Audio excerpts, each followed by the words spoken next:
Good morning, champ. Welcome to the Professional Problem Solver Show. Did you miss me yesterday? I know. We're going to start doing this every single day during the week. We're working on making it more professional. We're expecting more viewers, and we expect you to share it and invite more people to the Professional Problem Solvers group, to the Problem Solvers group.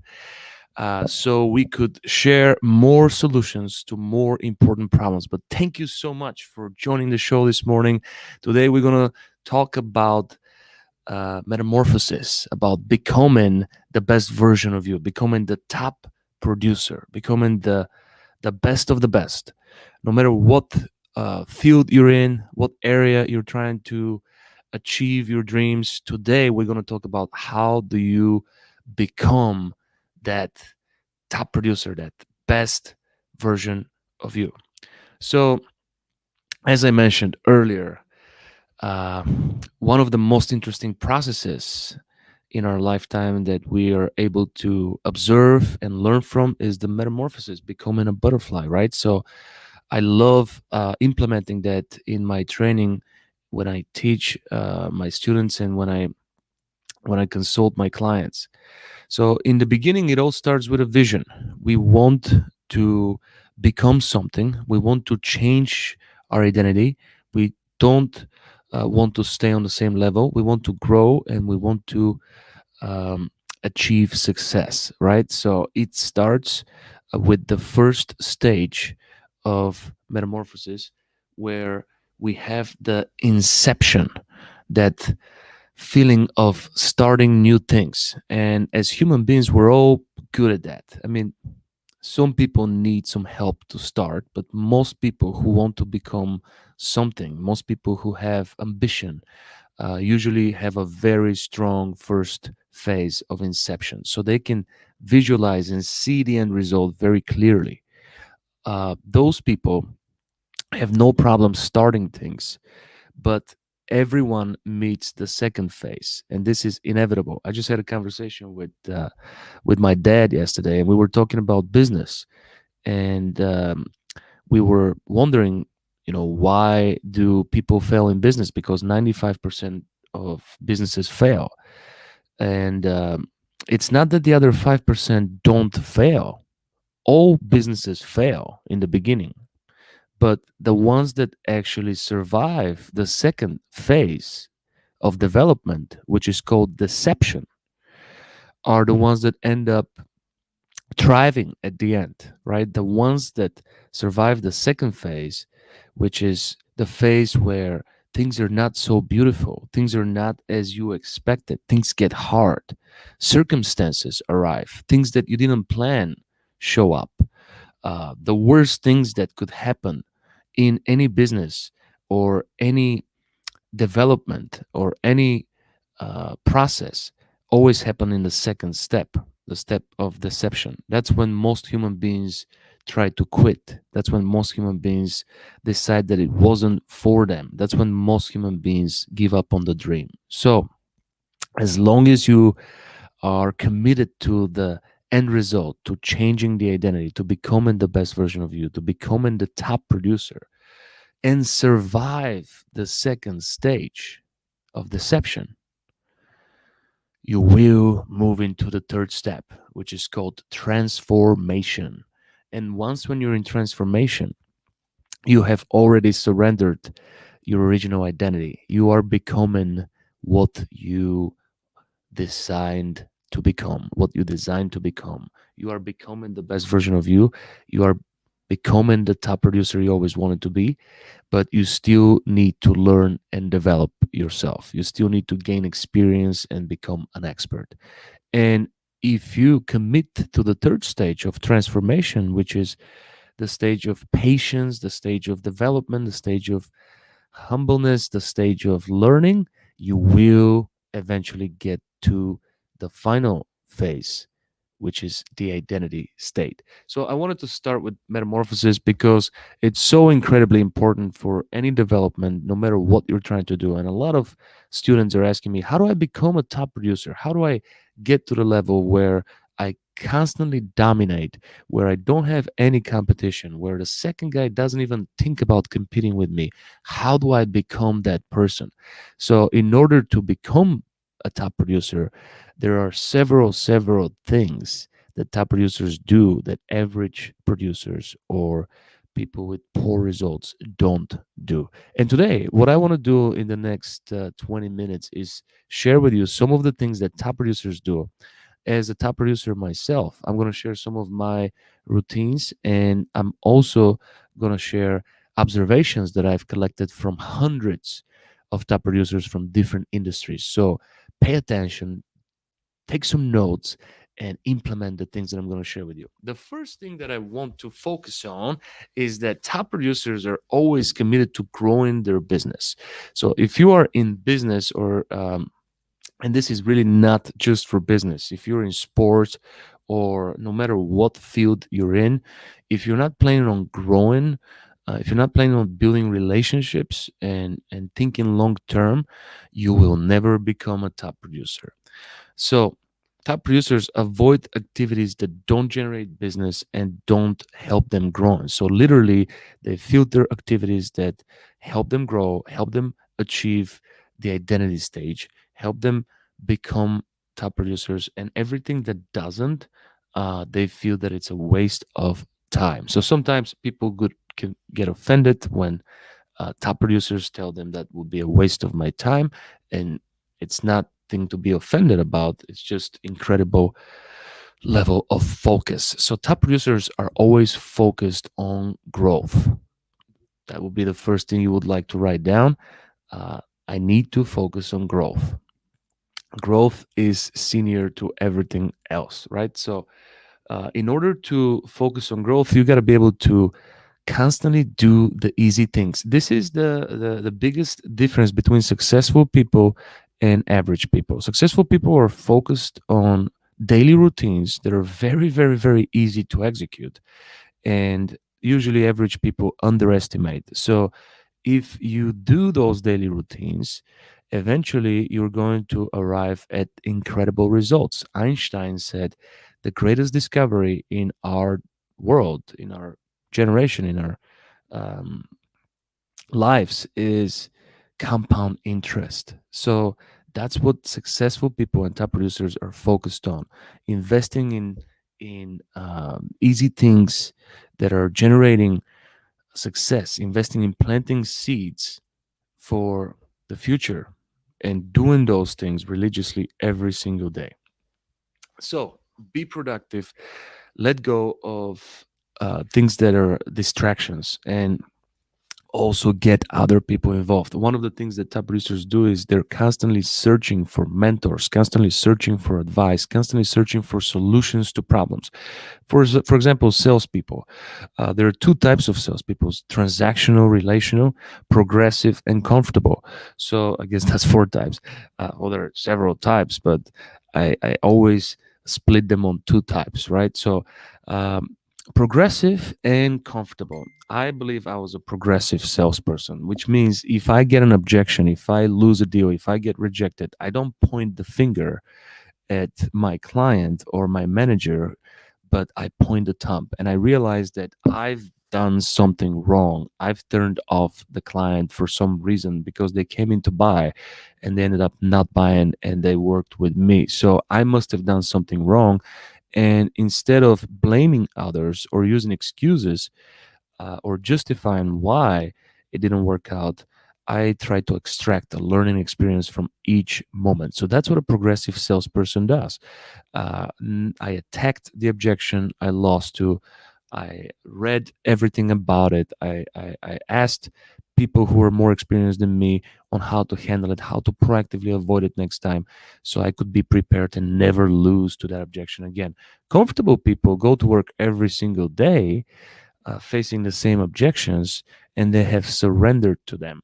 So a lot of the times they would continue to face the same objection every day and lose to it every day and just be okay with that. So those are comfortable salespeople, and they never become top producers. So which means if you are a top producer, you must be relationship oriented and you must be focused on constantly improving and constantly solving problems and overcoming objections and rejections. So, top producers always look for creative ways to service their customers.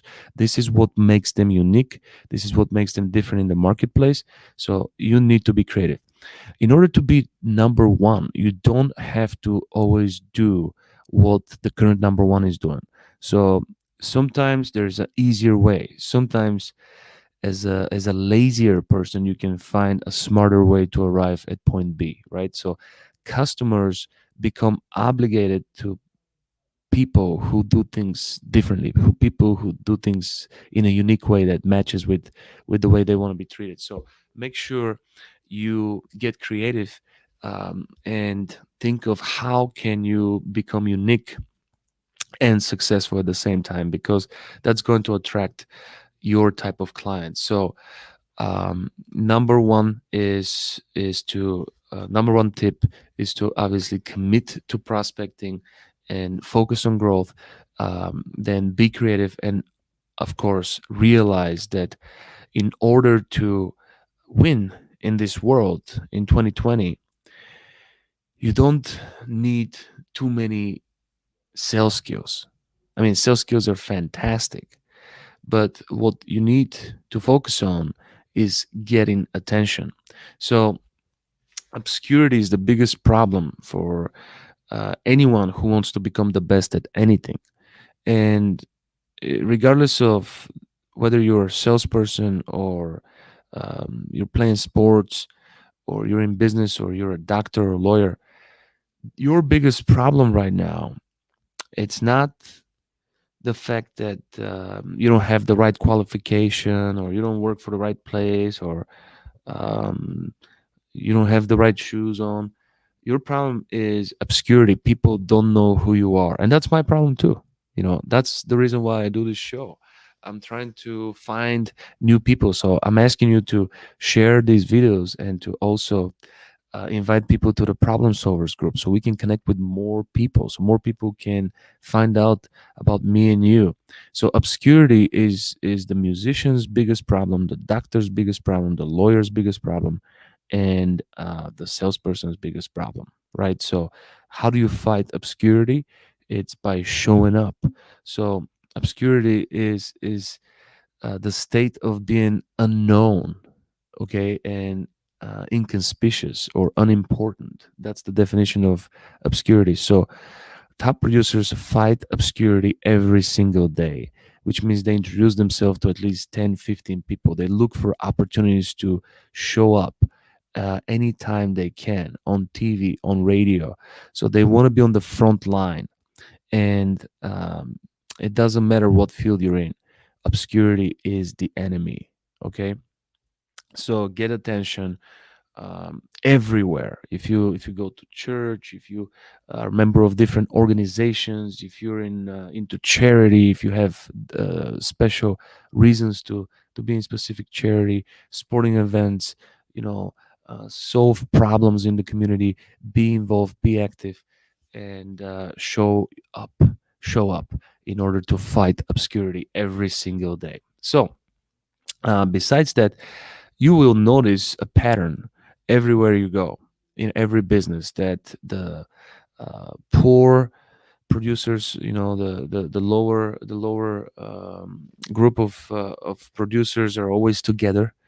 The average people are always together, and the top producers always together. So great minds think alike. Search for people who operate on the same level as you. Don't hang out with people who are not producing at your level, but find somebody who is better than you. That's one of the things about top producers. They're very humble. Sometimes they come off arrogant, or with big ego, which is definitely the case with the majority of the top producers.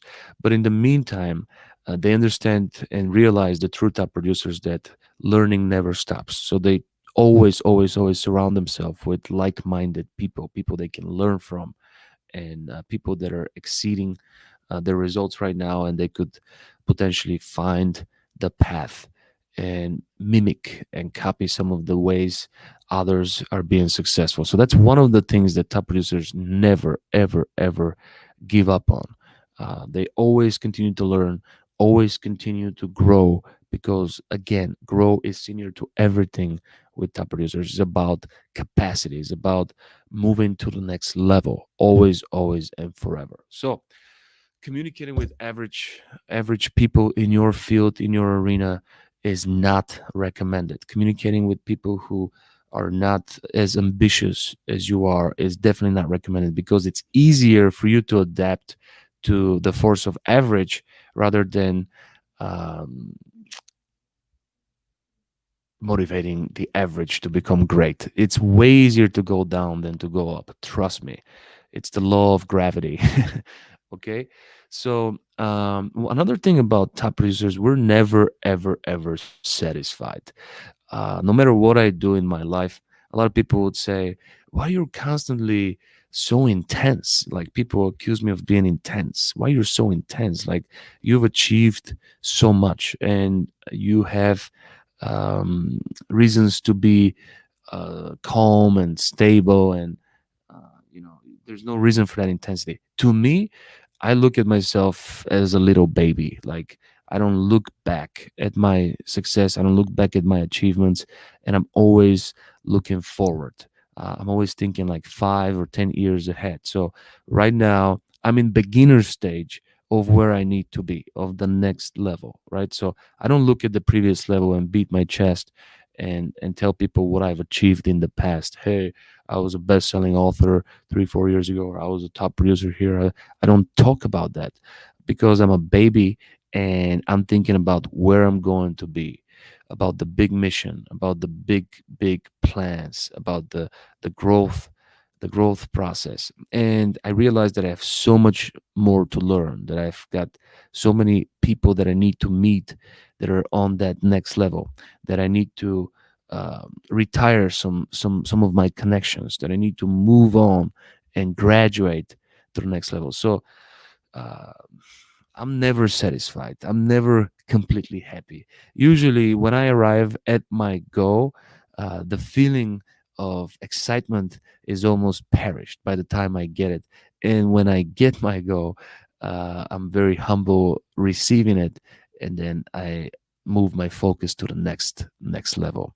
So always get out of your comfort zone. This is one thing that I've done and top producers don't mind doing.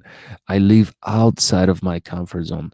And if you are deep in your comfort zone, just try to go outside of the circle every day, a little bit, little by little, and eventually you'll be able to understand the benefits of pushing yourself outside of that circle of comfort. Make yourself uncomfortable.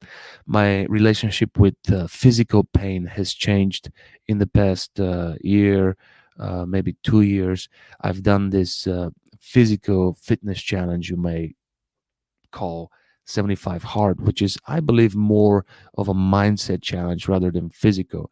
So I've finished 75 hard twice. I did it the last year in the summertime for first time, and it was during the summertime. So after I finished it, that's how 75 hard works on your mind. I had a very loose holiday season, so I gained 20 pounds from the week of December 20th to like January 30th, and maybe 25 pounds. So I was like, man, I lost everything I worked for so hard.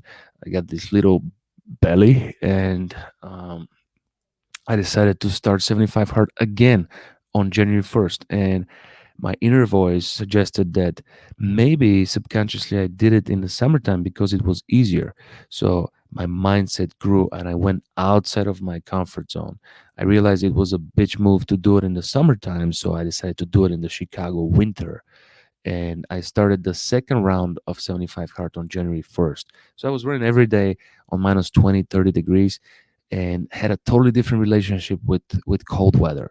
So now I'm not afraid of the cold weather. I have dealt with the pain during 75 hard, so I worked through the injuries, and that helped me because I gotta tell you, before then, I was definitely softer. Like if you get an injury, I would take the 2 3 days to recover, to rest, to heal, listen to the doctors. Now, if I get an injury, I go hard. I work through the pain. I work through the pain, and the pain goes away. I gotta tell you, the pain does go away, and the feeling is incredible. So, my threshold of how much pain I can take is incredibly um, grown since the past couple years, and that helps me also in business because there's emotional pain that we got to deal with. There's physical pain, and if you get used to physical pain, and if you increase your threshold with physical pain, you can definitely apply the same principle for emotional pain as well.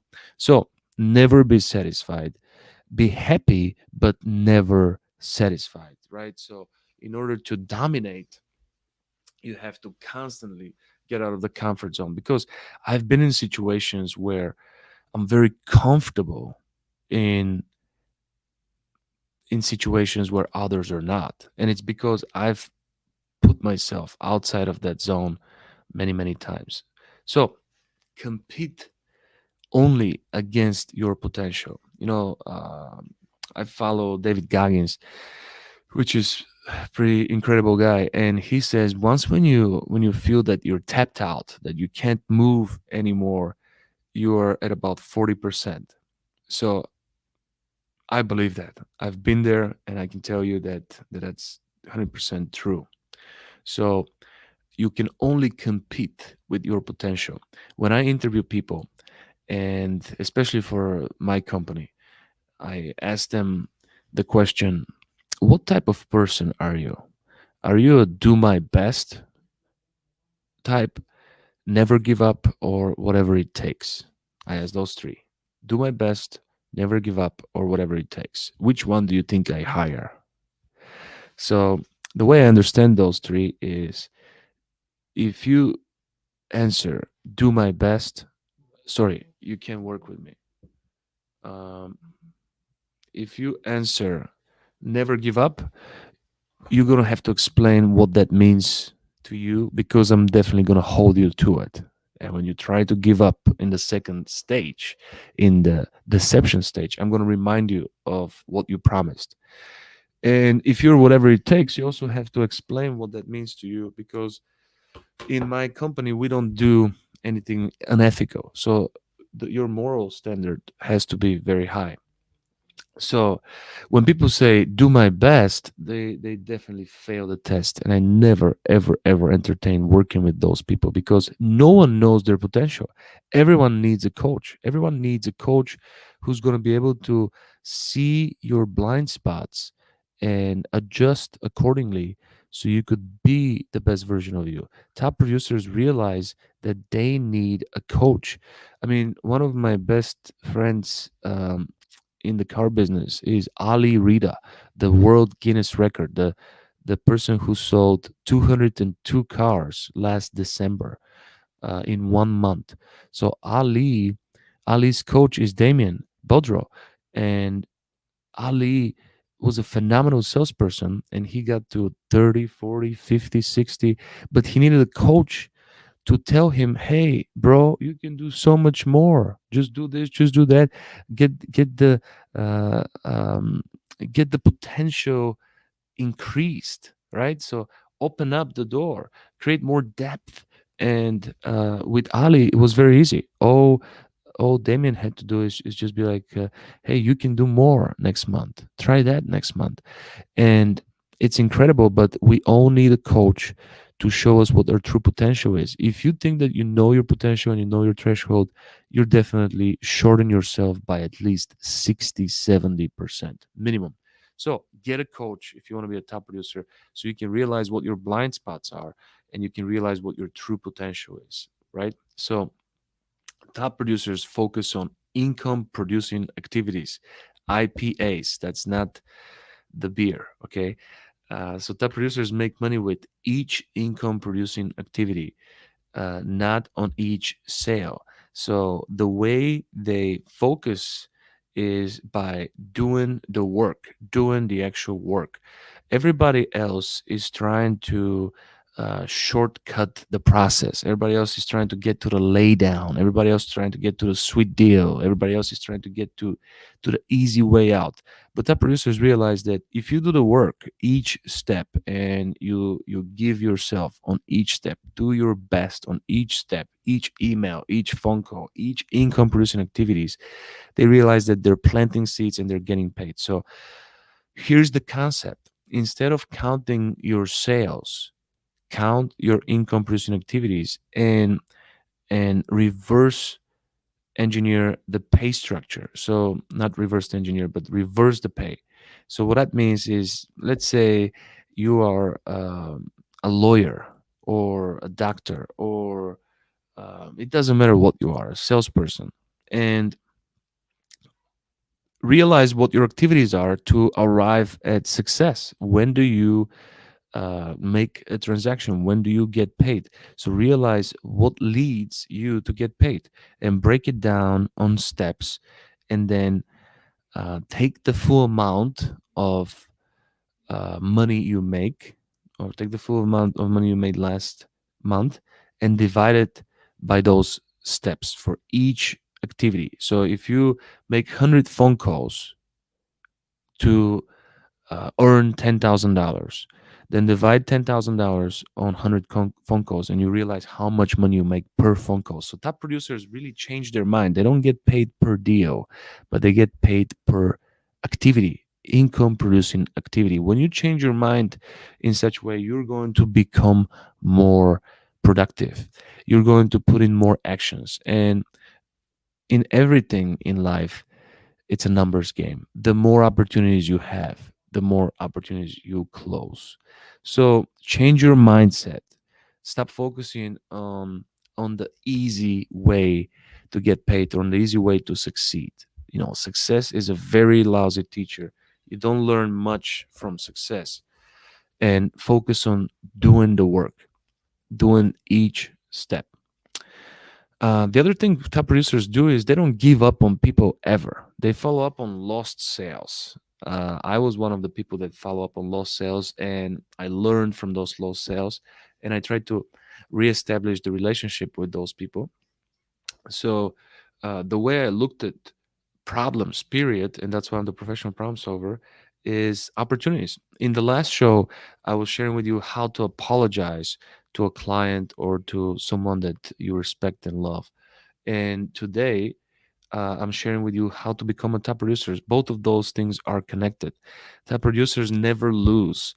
They always learn. They always learn and win. So you are winning from learning, and you are winning from winning. So always see problems as opportunities. Don't look at problems as something negative, or something that wastes your time, or something that ruins you. Stay committed to have, positive reaction to everything, even when you get rejected. Celebrate the rejections, because it's time to learn something that you will never ever ever allow to destroy you again, right? So the more difficult the client is, the worse the objection is, the worse the rejection is, the biggest the celebration has to be, and your intensity of getting to the bottom of it has to be incredible. So the the bigger and the most difficult the client is, the worse the client is, the easier um, life would get once when you learn what drives them to say yes, right? So invest in knowledge and education. Every top producer that I know had invested thousands of dollars, or their time or their equity, to learn from someone who knows more than they do. And that's one thing that is definitely mandatory if you want to become a top producer. So don't be afraid to test, apply new techniques every day, things that you've learned from others. Don't be afraid to implement those things, and test them out, because a lot of top producers sometimes focus on, and they're not really true top producers if they don't adapt with um, each step of the way. Some people don't want to break things that are working, and that's a sign of not growing. So even if you are growing in sales, once when you figure out the system, you constantly have to tweak the system. You constantly have to improve the system and modernize the system. And some people really get stuck in, hey, this system works for me, and I'm not going to change it because what works you don't want to break. But you always constantly need to upgrade the tools. You constantly need to upgrade the system, take steps out, make it more efficient, make it more lean, make it more productive, right? So don't be afraid to change your process. Don't be afraid to learn new things and eliminate some of the steps of your process. Top producers invest in getting attention. Attention is incredibly important right now. This is the currency that we go by. So social media is a must. If you're a top producer and you're not on social media, you're not getting attention. How are you going to be? Um, how are you going to destroy obscurity? How are you going to fight that, right? If you're a top producer and you're thinking, I'm going to be on a DL, hopefully people don't know me, I don't want to share my personal life. How are people going to know about you? How are they going to buy from you? We're 100% into the experience age. So, in order to get attention, you have to be on social. YouTube channel is a must. Facebook page, Facebook profile. Success really follows attention in today's world. That's the currency. The world becomes less and less personal every day. Everyone is divided right now, based on where they get their news from. So people are desperate for attention. Just like you're desperate for attention, other people are desperate for attention as well. So one thing that top producers can do really well, they're very good listeners. They can give attention properly and they're able to receive attention properly as well.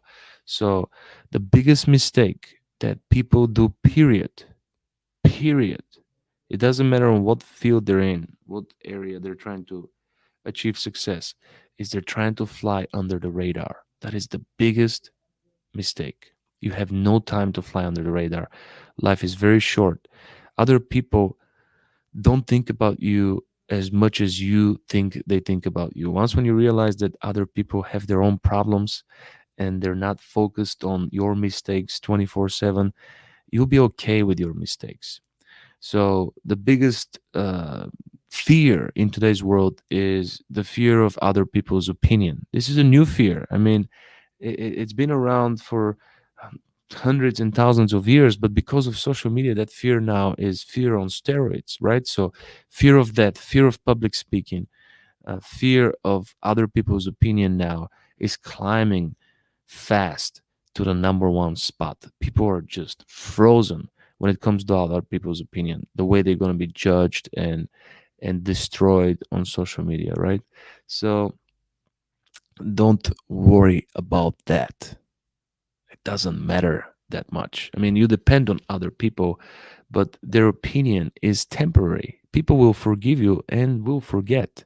So make mistakes, get attention, learn as you're growing, and obviously, fighting with obscurity is one of the major things you need to focus on as a top producer. So I gave you few fundamental tips. We started with the fact that top producers must focus on growth. They must have growth mindset. Then we talked about the fact that top producers have to be creative.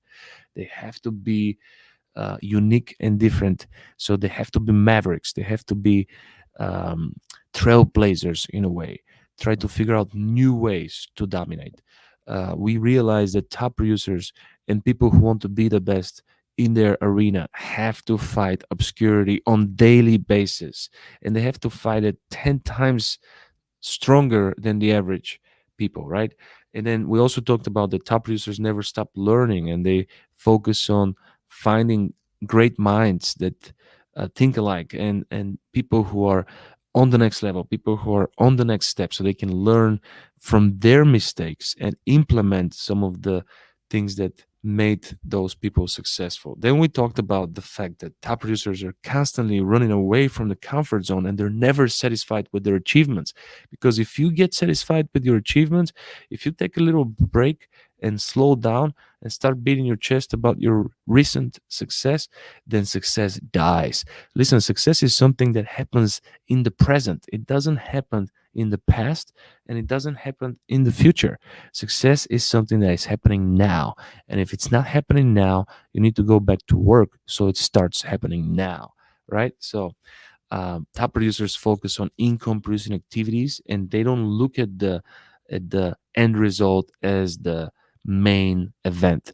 They look at them every single effort, every single opportunity to work on income producing activity. They look at that as a main event. So each phone call they do with enthusiasm, each email they send with enthusiasm. And the reason why is because they believe in compound interest. They know if I do the work, if I do the little things in a fashion that is worth um, my goal and my vision, if I exceed my expectations on each one of those income producing activities, then the results are inevitable. So top producers believe in compound interest, and they're very, very much focused on that. We also talked about the fact that top producers see problems as opportunities, and they take full advantage of that because they know how to apologize, they know how to have leverage in those situations, and the fact that top producers are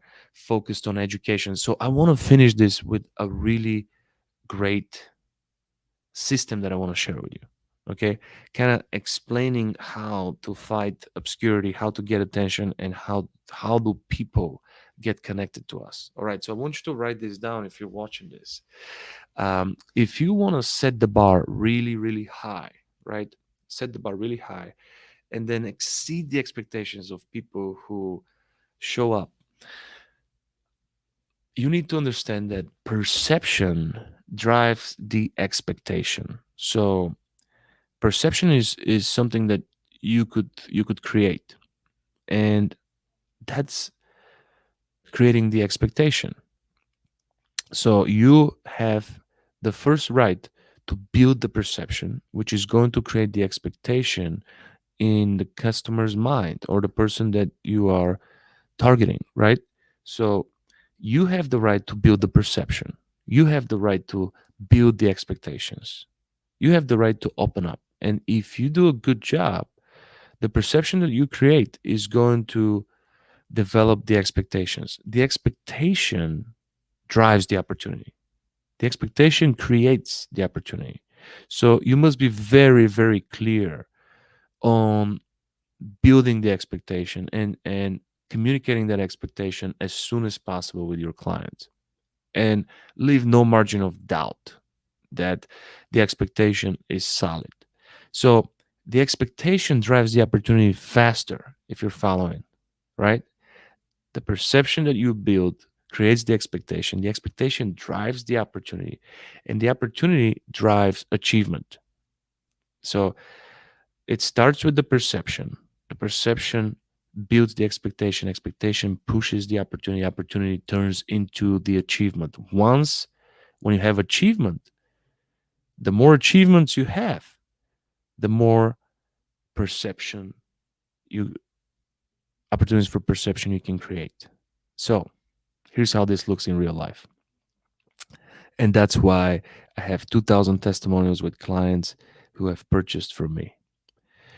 I create a perception of a unique environment with unique methods and unique process. I build an expectation that clients have never experienced before.